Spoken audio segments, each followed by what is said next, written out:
नमो अरिहन्ताणं नमो सिद्धाणं नमो आर्याणं नमो वज्झायाणं नमो लोये सौवसाहुनं ऐसो पंच नमोक्कारो सौव पावपनासन मंगलानंच सव्वे सिंह पढ़म हवै मंगलम। अरिहंतों को प्रणाम, सिद्धों को प्रणाम, आचार्यों को प्रणाम, उपाध्यायों को प्रणाम, सभी साधुओं को प्रणाम। ऐसा पंच प्रणाम सभी कल्याण करने वाला है और सभी विपत्तियों को दूर करने वाला है। यह जो मैंने अभी प्रणाम मंत्र बोला, इसे नवकार मंत्र कहते हैं। यह प्रसिद्ध विख्यात अत्यंत पावन मंत्र, इसका उच्चारण प्रतिदिन विश्व के असंख्य जैन धर्मावलंबी प्रतिदिन करते हैं। यह मंत्र अत्यंत उदार है। अरिहंत शब्द जिसने अरि को, शत्रु को जीत लिया है। स्वयं जैन शब्द का अर्थ होता है जिन से उत्पन्न होता है। जिन यानी जिसने जीत लिया है अपने रिपुओं को, आंतरिक रिपुओं को, काम क्रोध लोभ मोह इत्यादि को, और उनका जो अनुयायी है वह जैन कहलाता है। और इस दृष्टि से देखा जाए तो भगवान श्री रामकृष्ण के अनुयायी, बुद्ध के अनुयायी, ईसा मसीह के अनुयायी, और इन महापुरुषों ने, इन अवतारी पुरुषों ने अपने काम क्रोध लोभादि को जीत लिया था। वे जिन थे तो उनके सब अनुयायी भी जैन हैं। जैन धर्म एक अत्यंत उदार धर्म है। जैसा मैंने कहा, यह धर्म भगवान महावीर, ये शब्द महावीर भगवान शब्द का उपयोग भले किया जाए, लेकिन जैन धर्म ईश्वर में विश्वास नहीं करता। अभी जब मैं यहां पर कुछ व्याख्यान सुन रहा था तो मेरे मन में यह बात उठ रही थी कि सभी लोग एक सार्वभौमिक धर्म की चर्चा कर रहे हैं, यूनिवर्सल रिलीजन की बात कर रहे हैं, और उसके अधिकांश जो आवश्यकताएं हैं वो जैन धर्म पूर्ण करता है। ईश्वर में विश्वास नहीं करता, न तो दंडदाता ईश्वर और न ही फॉरगिविंग ईश्वर, क्षमापना करने वाला ईश्वर। वो तो कहता है कि प्रत्येक व्यक्ति महावीर बन सकता है। स्वयं महावीर एक सामान्य मानव थे, मानव ही नहीं, एक सामान्य जीव थे। जैन धर्म समस्त जगत को दो में विभक्त करता है, जीव और अजीव, living matter and dead material और नॉन लिविंग मैटर। और ये जीव छोटा एक कीड़ा भी हो सकता है और धीरे धीरे वह विकसित होकर, इवॉल्व होकर महावीर बन सकता है। मैं और आप, हम भी तीर्थंकर बन सकते हैं। और महावीर जिनके उपदेशों के आधार पर आज का जैन धर्म प्रचलित है, प्रतिष्ठित है, वे भी इसी प्रकार के एक जीव थे जिन्होंने अनेकों जन्मों तक प्रयत्न करके, तपस्या करके अंत में जिनत्व को प्राप्त किया था। उनका जीवन जैन धर्म का आदर्श प्रस्तुत करता है। उनके जीवन में कठोर तपस्या थी। 12 वर्ष तक कठोर तपस्या में लगभग 75% दिन उन्होंने भोजन नहीं किया। कठोर तपस्या में एक स्थान पर ध्यान में खड़े रहते थे। अत्यंत सहिष्णु लोगों ने उन पर आघात किए। किसी ने कान में कीले ठोक दी, सर्प ने दंश किया, उन्होंने चुपचाप सहन किया। और ये उनको क्यों हुआ? उनके पुराने कर्मों के कारण। जैन धर्म कर्मवाद में विश्वास करता है, सारी जिम्मेदारी अपने स्वयं पर ले लेता है। कोई ईश्वर नहीं है जो जगत की सृष्टि स्थिति प्रलय करने वाला है और जो कृपा करने वाला है या दंड देने वाला है। अगर आप किसी व्यक्ति, युवक को किताब पढ़ने बैठा है, अगर आप उसको पढ़ने से रोकोगे तो याद रखिए जब कभी आप आगे कभी आगे चलकर पढ़ने बैठेंगे तो बिजली चली जाएगी। अगर आपने किसी को गाली दी, भला बुरा कहा, आपने उसका अपमान किया, तो 5 साल 10 साल बाद या अगले किसी जन्म में आपका भी अपमान होगा। बहुत महत्वपूर्ण संदेश है यह कर्मवाद का। हमें सावधान रहना चाहिए। पाप और पुण्य की बात नहीं आ रही, या क्षमा की बात दूसरे प्रकार से है। मैं जो अभी अंत में आपको क्षमापना की बात कहूंगा, ईसा मसीह के 500-600 वर्ष पूर्व यह क्षमापना को और अहिंसा को जैन धर्म में सामाजिक धर्म का रूप दिया गया था। व्यक्तिगत रूप से हिंसा का त्याग करना, अहिंसा का पालन करना, क्षमा करना, वह तो हो सकता है, लेकिन उसे एक सामाजिक स्तर पर प्रयोगात्मक रूप से करने का एक बहुत बड़ा प्रयोग ईसा के 600 वर्ष पूर्व हुआ था। तो मैं भगवान महावीर की बात कह रहा था। कठोर तपस्या की उन्होंने, अत्यंत सहिष्णु थे, और उसके बाद में उन्होंने इस धर्म का प्रतिपादन किया। अरिहंत वह है जो अपने आत्मस्वरूप का पूर्ण साक्षात्कार करते हैं, सर्वज्ञ होते हैं, और उसके बाद धर्म प्रचार करते हैं।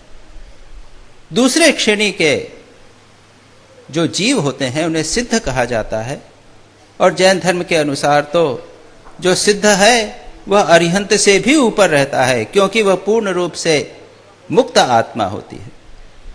और 3 जो मानव श्रेणी के जीव हैं वे हैं आचार्य, दूसरे शास्त्र की व्याख्या करने वाले उपाध्याय, और तीसरे सभी साधु, सव्वे साहुनम। तो कोई भी व्यक्ति गृहस्थ हो या सन्यासी हो, अगर उसमें साधु वृत्ति है तो जैन धर्म के अनुसार वह पूज्य है।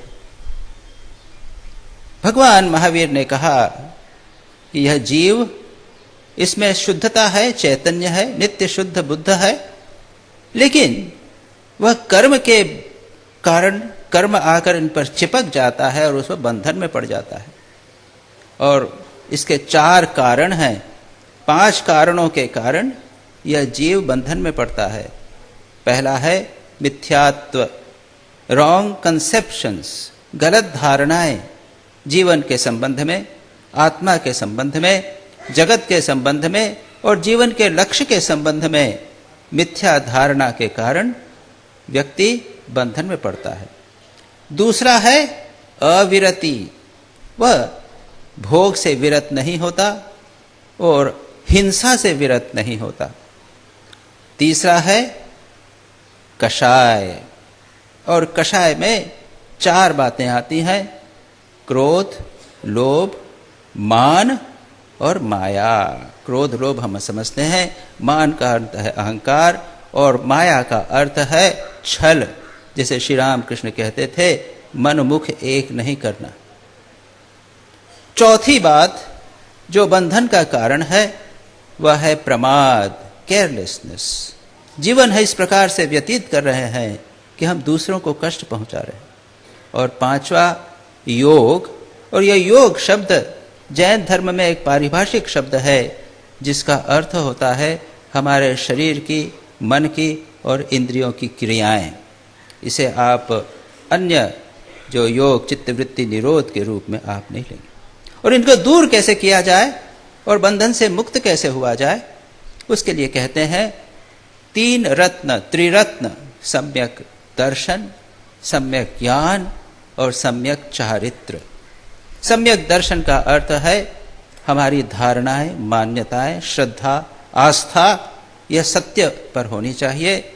एक शुद्ध गुरु को स्वीकार करना चाहिए, शुद्ध धर्म को स्वीकार करना चाहिए और शुद्ध देव को स्वीकार करना चाहिए। मैं पुनः बता दूं, यह देव शब्द का अर्थ कोई स्वर्ग में रहने वाले देवी देवता नहीं है, उसका अर्थ है अरिहंत और सिद्ध।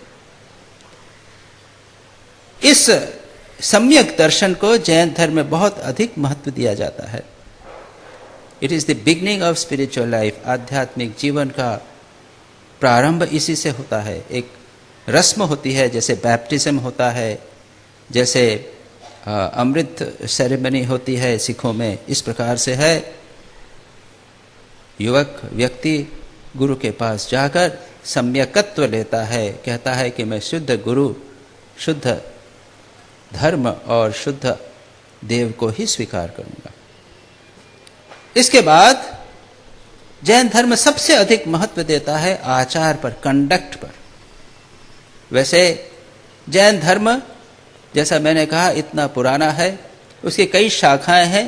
दिगंबर, श्वेतांबर 2 प्रमुख शाखाएं हैं और एक बहुत विशाल साहित्य है, बहुत विशाल साहित्य है। उसकी विस्तार में हम नहीं जाएंगे। आचारांग सूत्र, उनके जो सूत्र हैं या श्रुत हैं, जो भगवान महावीर की वाणी पर आधारित हैं, उनमें आचारांग सूत्र और दशवैकालिक सूत्र ये सबसे महत्वपूर्ण है, उन पर आधारित है। तो उसके विस्तार में जाने की बात नहीं है। मैं केवल इतना बता रहा हूं कि उनके अनुसार सम्यक चारित्र, कैरेक्टर को सबसे अधिक महत्व दिया गया। एक बहुत महत्वपूर्ण बात यहाँ पर जैन धर्म की हम पाते हैं। और उसमें भी 5 महाव्रत या अनुव्रत, अहिंसा, सत्य, अस्तेय, ब्रह्मचर्य और अपरिग्रह, ये हम जानते हैं। पातंजल योग सूत्र में इन्हें यम कहा गया है। जैन धर्म में इन्हें व्रत कहा गया है, 5 व्रत। जो सन्यासी है वह मन वचन काया से इसे पूर्ण रूप से पालन करने का प्रयत्न करता है, और जो गृहस्थ है वह अपनी सीमाओं के अनुसार, अपनी परिस्थिति के अनुसार उसे आंशिक रूप में पालन करता है, और उन्हें कहते हैं अनुव्रत। और आप लोगों ने अनुव्रत आंदोलन का नाम तो सुना ही होगा। आज के युग में आचार्य तुलसी और उनके शिष्य आचार्य महाश्रवण, तेरापंथी समाज के, उन लोगों ने इसे एक बहुत पॉपुलर बनाने का प्रयत्न किया। और मुझे यह जानकर आश्चर्य हुआ है कि कई हिंदू जो जैन नहीं हैं, वे भी अनुव्रत का अपने जीवन में उतारने का प्रयत्न करते हैं। और उसमें करने में कोई बुराई क्या है? अहिंसा का पालन कीजिए। जैन धर्म में अहिंसा को सबसे अधिक महत्व दिया गया है। पातंजल योग सूत्र में भी कहा गया है अहिंसा सबसे महत्वपूर्ण यम है, और बाकी जितने हैं, सत्य अहिंसा, सत्य ब्रह्मचर्य, अपरिग्रह और अस्तेय इत्यादि, उस अहिंसा की पूर्ति के लिए है। भगवान महावीर कहते हैं जिसे तू दुख देना चाहता है वह तू ही है, जिसे तू लज्जित करना चाहता है वह तू ही है। कष्ट क्यों नहीं दें? क्योंकि जिसे हम कष्ट देंगे वस्तुतः वह मेरी ही आत्मा का एक अंग है।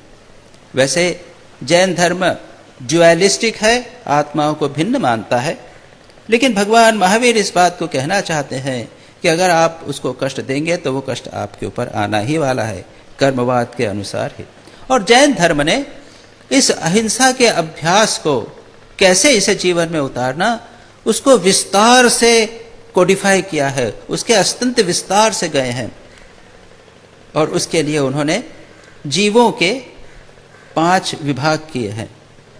इंद्रियों के आधार पर, एक इंद्रिय वाले जिनको केवल स्पर्श है कि इंद्रिय है, दूसरी 2 इंद्रियों वाले, तीसरी 3 इंद्रियों वाले, और अंत में 5 इंद्रियों वाले जो जीव हैं, सबसे विकसित जीव हैं। लेकिन जो सन्यासी है वो तो 1 इंद्रिय वाले जीव की भी मन वचन काया से कृत कारित अनुमोदित रूप से हिंसा नहीं करेगा। गृहस्थ इतना नहीं कर सकते, वो अनुव्रत का पालन करते हैं। उसी प्रकार से सभी धर्म, सभी सत्य के भी विस्तार से विभाजन है। सत्य, अहिंसा, ब्रह्मचर्य इत्यादि सभी का विस्तार से वहां पर वर्णन किया गया है। और इसी अहिंसा का एक ऑफशूट, उसका एक अंश है रात्रि भोजन का त्याग। इसके पीछे भाव यह है कि रात्रि में कीड़े मकोड़े निकल आते हैं और उनकी हत्या होती है, इसलिए रात्रि भोजन का त्याग। और जो ऑर्थोडॉक्स जैन हैं, रूढ़िवादी कट्टर जैन है, वो रात्रि को भोजन नहीं करते। और उसे इतना महत्व दिया गया है कि इसे छठा व्रत कहा गया। और उसके आज के युग के लिए तो बहुत आवश्यक है। अगर आप रात्रि को सूर्यास्त के बाद भोजन बंद कर देवें तो आपकी ये ब्लड प्रेशर और हार्ट डिजीज, डायबिटीज सब ठीक हो जाएगी। कई बहुत सारी प्रैक्टिकल बातें हैं, अगर हम जैन धर्म की लेवें तो उससे बहुत बड़ा लाभ हो सकता है। एक दूसरा उसका ऑफशूट है वेजिटेरियनिज्म, शाकाहारी भोजन। और आजकल के डॉक्टर लोग कहेंगे, बताएंगे कि शाकाहारी भोजन निश्चित रूप से मांसाहारी भोजन से, निरामिष भोजन आमिष भोजन से स्वास्थ्य की दृष्टि से श्रेष्ठतर। यही नहीं, कहते हैं कि अगर आप एक बकरे को काटेंगे तो उसको बढ़ाने के लिए कितनी वेजिटेबल की आवश्यकता होती है, इत्यादि सारी बात कहते हैं। इससे आगे और चलिए, जैन धर्म मानता है कि जो जल है उसमें भी प्राण है, जीव है, एक इंद्रिय जीव है, इसलिए एक बूंद भी पानी को नष्ट नहीं करना। और आज आप जानते हैं कंजर्वेशन ऑफ वाटर, ये सारी बातें। एक कण अन्न को नष्ट नहीं करना।